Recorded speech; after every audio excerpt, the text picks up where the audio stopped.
here. Thank you for coming, and it's really a treat for you to spend time with me during your reunion. And I hope you're enjoying yourselves as much as possible. And we were just discussing snow in other parts of the country, so if you're not from California, also there's a weather treat, so hopefully the weather will hold out for you the whole time. I'm going to talk a little bit about the myths and the rituals of inclusion. And to kick us off, I want us, so how many of you have been on like a Zoom or a Teams call sometime in the past 2 years? Okay, so I want you to pose about how you are in your seat before the meeting starts. Okay, now imagine the Zoom or Teams starts. Show me what you do. Anyone do that? Right? Now, why is it that we have expectations about how we are in our home and then how we are the minute that camera comes on? That's what I want to talk about. There are myths, there are common beliefs we have about what work is. And those beliefs or myths shape how we behave. And when examined, can actually be a deterrent to creating a truly inclusive workplace where people can thrive. So I'm going to talk about that today, and then I'm going to go into a little bit about what GSB is doing about diversity, equity, inclusion here. So the definition of myth, interestingly found this in the dictionary, is a widely held but false belief. I knew myths were something to debunk, but when I looked it up in the dictionary, there it is. Something that is false, but widely held as true. And so when we look at the workplace, interestingly, many of our myths or expectations are widely held. But when we look at the data underneath them, they're actually false. One of them is, who is a good worker? And what does good work look like? We have widely held beliefs. In fact, I speak to a lot of hiring managers. How do you know the right candidate? Oh, I can tell. There's something about the way they answer questions. Again, what is that?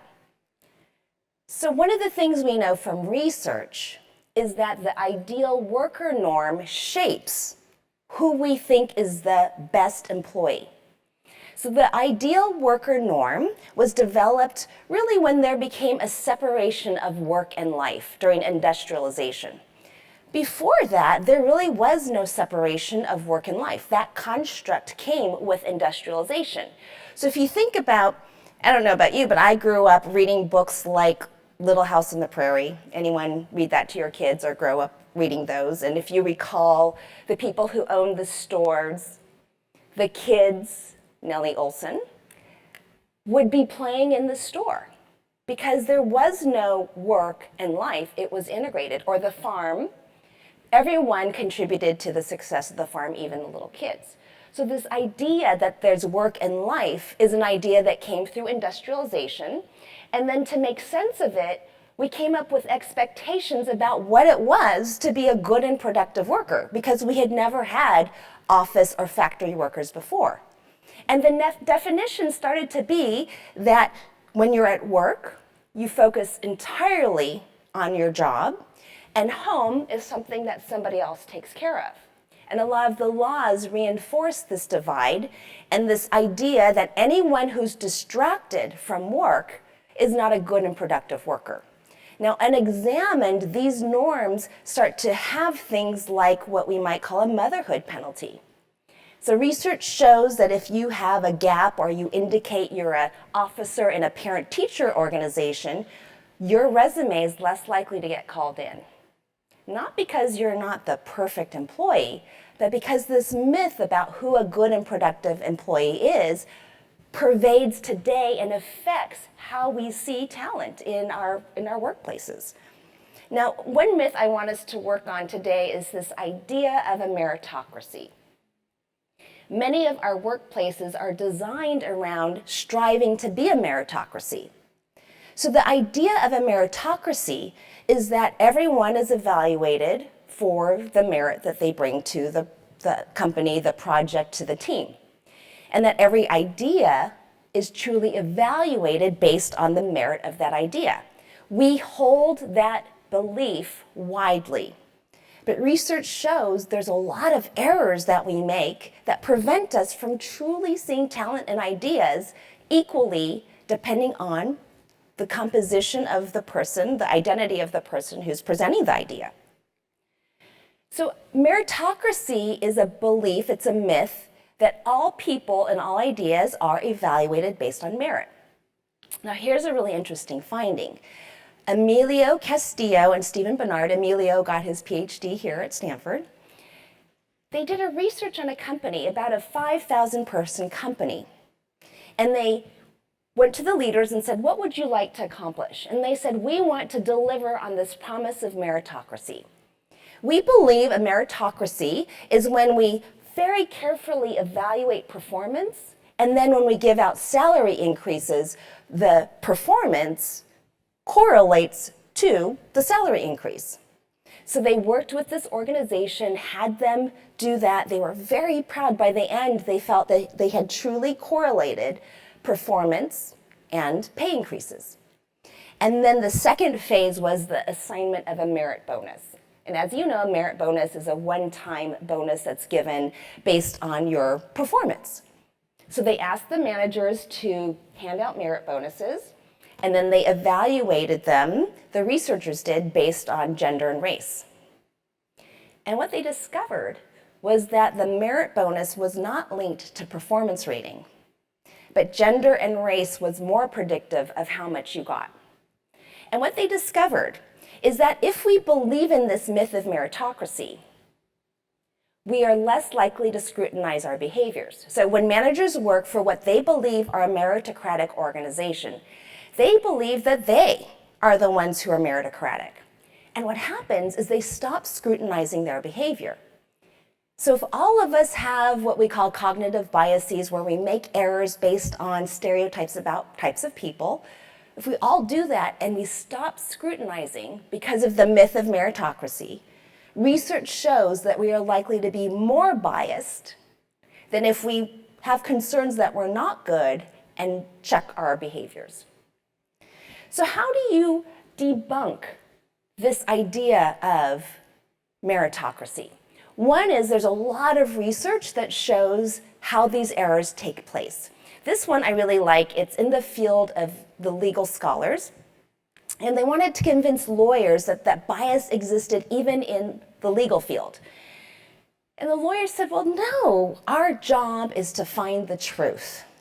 We're really good at looking through something and finding the truth. There aren't biases in the legal field. So what the researcher did was created a legal brief and put errors in it, spelling, theoretical, grammatical errors, sent it to law partners with the request to evaluate their third-year law student. And in it, they simply wrote in the cover letter for some that he is white and some that he's African American. And any lawyers in the house, you don't have to admit it. I've spoken to lawyers and they say, oh, who writes a brief doesn't matter. A brief is a brief. It stands on its own merit. Yet, what they discovered is that when the lawyers thought that Thomas Meyer was African American, they found those mistakes that the researchers had put in the legal brief. Now notice that they didn't find them regularly when they thought he was white. Now why would that be? The historical archetype of success affects how we evaluate things. In the past, there haven't been a lot of Black legal partners. So despite the fact that, for example, Michelle Obama is a very well-known Black legal partner, that hasn't affected our stereotypes or how we see success. So whoever doesn't match who we expect to be there just gets more scrutiny. And not only more scrutiny, but then Black Thomas Meyer, got a rating of 3.2, and we can't even believe he went to NYU. And white Thomas Meyer has potential, got a 4.1. And this is where the myth of meritocracy starts to fall apart. We do these studies in countries all over, right? Europe, Asia, where they change one thing in a resume and they send it to actual hiring managers, and they see how actual hiring managers respond. So we just talked about how race can affect evaluations. In the UK, what they did was, in some resumes, said that the person had been a member of a gay pride organization while in college. That one had to send in more resumes to get call-ins. The second one, in Germany, you can put a picture with your CV, the exact same picture. Sometimes they'd have a German name, sometimes a Turkish name, and sometimes Turkish with a headscarf. And that was the least likely to get called in. So you could say ethnic, national origin, or religious. And then the last one was the motherhood penalty I referred to. So when a resume says a person was officer in a parent-teacher association, it's called in less. That resume is called in less. Not only that, but the candidate is rated less qualified, less loyal, and offered a lower salary.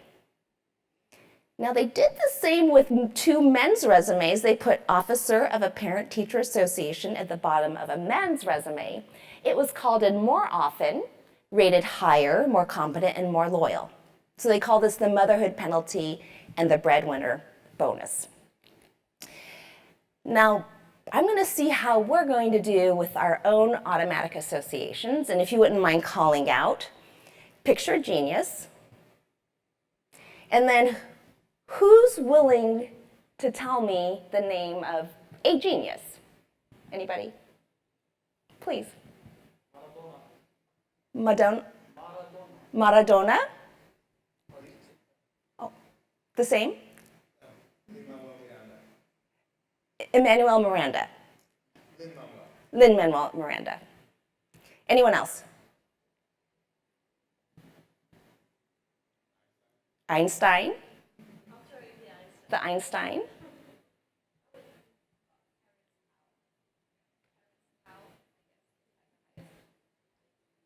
Clarence Tao had the highest IQ.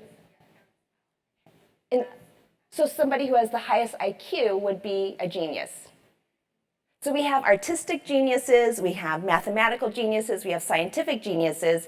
In general, we tend to pick men as genius, in general, right?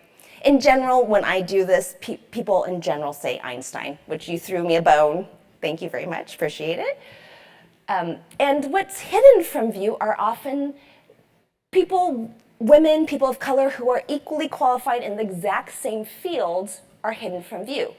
So what happens in our brains is that when historical archetypes are in words like genius, it narrows our view.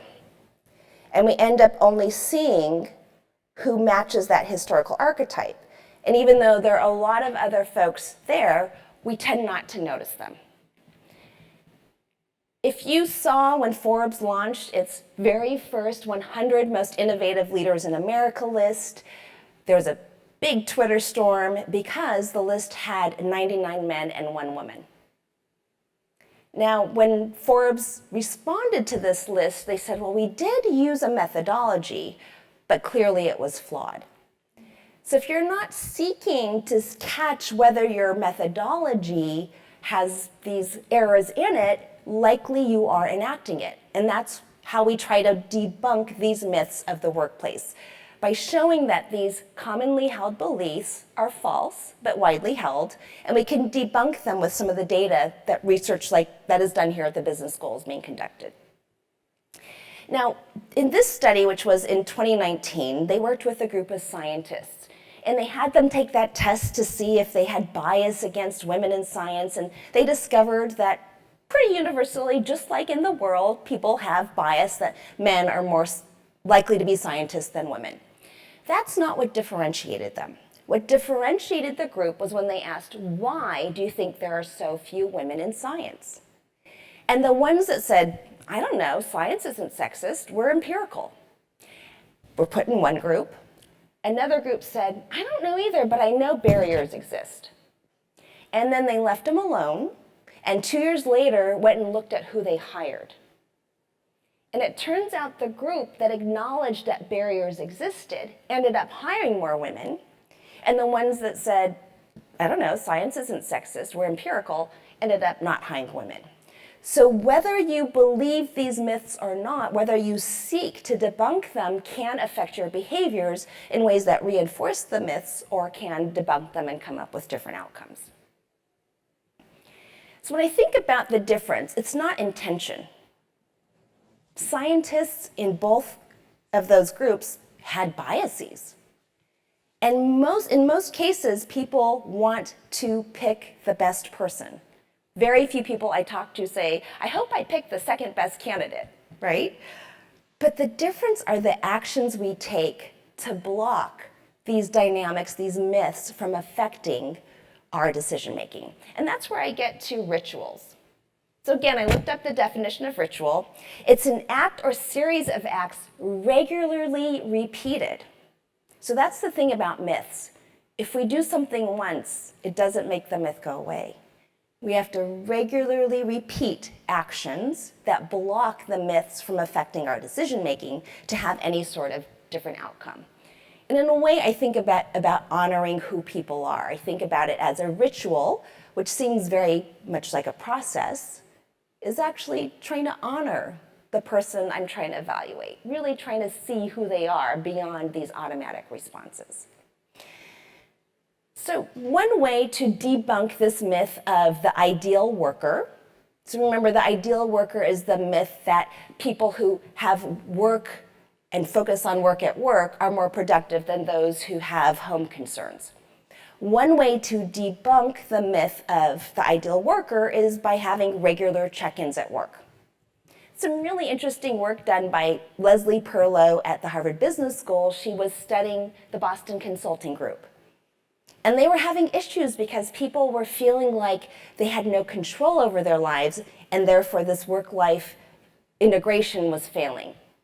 So they instituted what they called 1 day off predictably a week.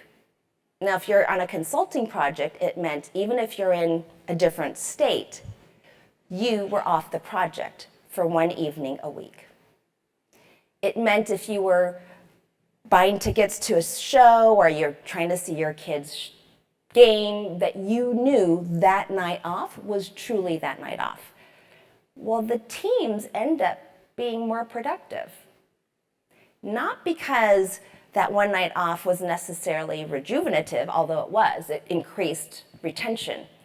But interestingly, because they had to coordinate across how their personal lives worked, they ended up communicating even more strongly about their projects. So some people argue, we don't have time for personal check-ins, we're about work. Work is work, and personal life is personal. But there's the chance that when you integrate them through a simple check-in at the beginning of the meeting, you can increase both work and personal satisfaction. By doing that regularly, it can change the tone of work over time, as Perlow saw in the Boston Consulting Group. A ritual can also be as simple as agreeing to criteria before you make a decision. If you remember that brief where the valuation of it shifted based unconsciously on the stereotype of the person evaluating it, well, research shows that we will shift the criteria. So if we recall, it was the exact same legal brief, but the criteria shifted in the valuation.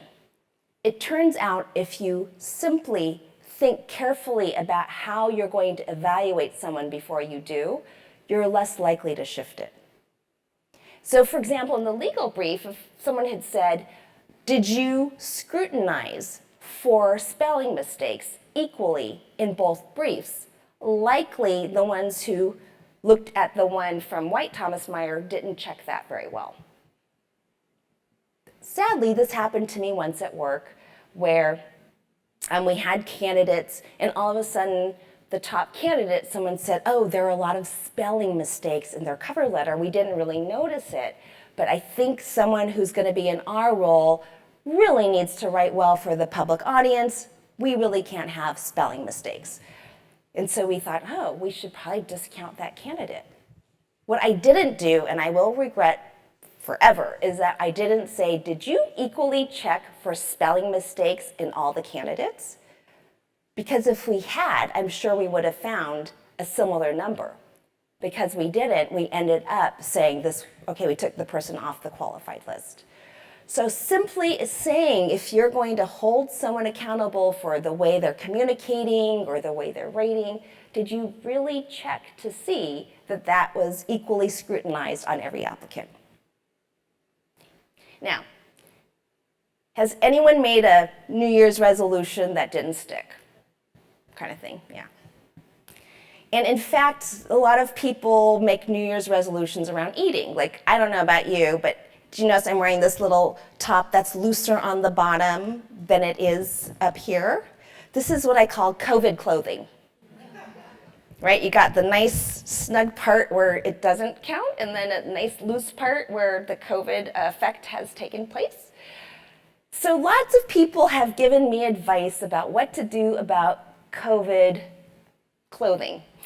And interestingly, a lot of the things you're supposed to not do make me want to do it more. Have you ever tried that? Like, I'm only going to drink wine, on the weekends, and then have a really tough meeting, like, oh, tonight I just have one glass, right? So there's ways that telling me not to do something makes me want to do it more. So it turns out in behavioral economics, there's this idea of a nudge. A nudge doesn't tell you not to do something, but a nudge encourages you to do the right thing. It constrains your choices so you end up doing the right thing without having to remember to. Now, a good example is anyone not from the United States here. Are you shocked about how big our servings are? It's like you could feed a family off of one plate of food. Like, seriously, I went to this one meal and I can't believe I was eating it all. And in reflection, it was the amount of food that we usually buy for my family of 4, but I ended up eating it because it was on this really beautiful plate and we were there. And so it turns out the plate size in the United States has increased over time, similarly to a lot of the ways that we've started to eat more. So if you simply eat off a smaller plate, it's not telling me, Lori, don't eat more. It's just saying, like, how much fits on this little plate. So one way to help people with good behavior is not to tell them don't eat more. It's really to figure out, you've heard it, smaller plates, healthy sizes, eat slowly, all those things. Okay, so it turns out if you in your work are making decisions about people without some sort of scorecard, likely you are making these shifts. Even if your company has some sort of performance evaluation or hiring platform, if you as a leader require that everyone do and input their evaluations into a scorecard, you're going to get less of the shifts in evaluation. If you, in your agendas, just regularly put that check in, at first it will be awkward, but over time, you'll get more accustomed to integrating work and life and have less of a barrier. Even during COVID, a lot of women told me there was understanding about them having kids kind of running through their Zoom screen. And yet when we ask about promotions and opportunities and how they feel their advancement is going, they still feel like it was a constraint. One thing a check-in can do is help reduce that myth that people with things going on outside of work are less productive than those who focus solely on work. And then I love this idea of changing the default. So it turns out that unbeknownst to us, we have defaults about the way life works. If you think about, for example, parental leave. Often it's structured around biological parents, which in some organizations they have to rewrite it to include, for example, adoptive parents or step parents, right? So the default is a biological parent. By shifting that, it creates more inclusion in organizations. Well, the way we talk also has a lot of defaults. So if you say, for example, I want to welcome all the couples and the same-sex couples. What I'm saying is the default is a one-man, one-woman couple, and everyone else is an exception. So our words have ways of, again, indicating who is more included in our organizations and who is an exception. And if you've noticed around Stanford, a lot of us will put our pronouns on our Zoom IDs, or when we work with undergrads. It's often incorporated into how they introduce each other. Now, why is it important that everyone shares their pronoun? Well, it shifts the default. The myth is that there's a default and everyone else is the exception. But by shifting the default, we're debunking that myth. So by sharing my pronouns, my name's Nishiura Mackenzie, I use she, her pronouns, I'm saying the default is that we all might have different pronouns than you expect, and therefore it's just the way it is that we share them. So in your workplaces as well, there may be defaults that are unconsciously being reinforced, where there's something without, right, a descriptor, and everyone else gets a descriptor. And the question is, could you catch those and make it so that everyone is included, not a default and an exception? Okay. Now, what have we done here at the business school around some of these myths and some of the ways to create a more inclusive campus? And if you didn't know, we've been publishing a diversity, equity, inclusion report for the past few years. This is our third report, which just came out. And in all honesty, we keep shifting when we publish it, so it's not like you would know it comes out at a certain time of year. We rely on central Stanford data about our representation, and we are kind of working out when that comes in and then when we write our report. But I wanted to share a little bit with you about how we've tried to be more inclusive in the work we do. So one of the myths that we as a university, as people need to debunk is that, well, everyone can be their authentic self. And there's lots of data that shows that's not true equally for everybody. So one thing Stanford University did was they conducted the largest scale culture survey ever in our history. President Tessier Levine launched it after the murder of George Floyd and said he wanted us to understand how race affected how people felt here at Stanford. Almost 15,000 people answered this survey. It's the very first survey we've ever conducted across students, staff, and faculty. Exact same survey. Because what we wanted to understand was, how is it that people are experiencing the culture? Is that myth true that everybody can equally be their authentic selves? This survey, you can find it online. They've put all the results to be available because transparency also helps debunk myths, giving everyone access to data. What they discovered was that race and sexual orientation, sexual identity, play a huge role in how people feel that they belong here on campus. So what have we done about that? We pilot what we call a small wins approach to change. It's hard to change the whole culture, so we take bits of it and we try to evolve it in some of the ways that I talked about today. So one of the things we did was last year we said we want all of our resources, developing new cases, to focus on leaders of color. And it went from just 1% of our cases being to adding 35 new cases last year.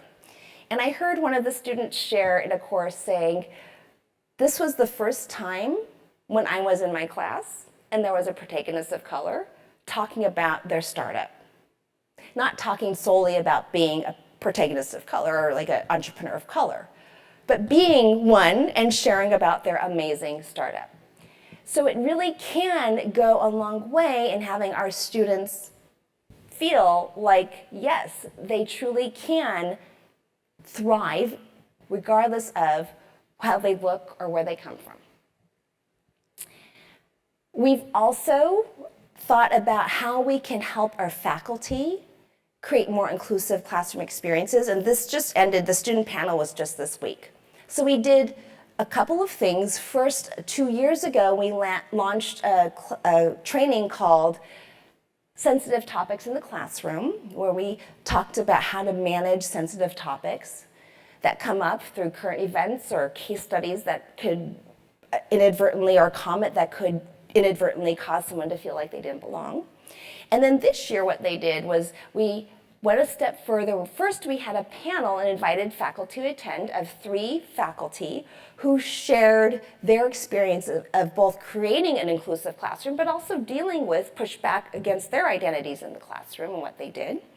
And then just this week, Will Torres, who works in our admissions, curated a panel of 5 students who shared their experiences in the classroom when it wasn't inclusive, or shared how amazing it is when professors did certain things to have their identities be welcome in the classroom.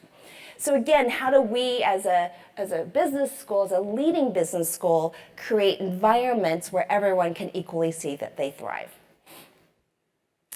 We had a conversation with staff on Thursday with Brian Cook, who works in our institutional research, and Ayodele Thomas, who is the head for staff, diversity, equity, inclusion for all of Stanford, where we wanted to tell them, we're going to share these survey results with you and go through them with you so everyone understands. We're not hiding the data. We're sharing the data so that we can all think about ways that we can reduce the barriers for people feeling like they belong. And lastly, we've been looking at the curriculum we do. I don't know, has anyone been to Building Momentum? So it was originally designed for women alums, entrepreneurs, to help them succeed in the ecosystem of entrepreneurship. And then in 2021, pivoted it, thinking, well, we're online, why don't we take advantage of that? Instead of being just for women, the idea was to advance diversity and to give access to the amazing curriculum offered here at the business school to anyone who was able to log on. And as you can see, there were 355 people who attended, and there were requirements for registering. It wasn't just if you were interested in hearing. And 62% of them ended up being non-alums, which was really great for us to share our good work.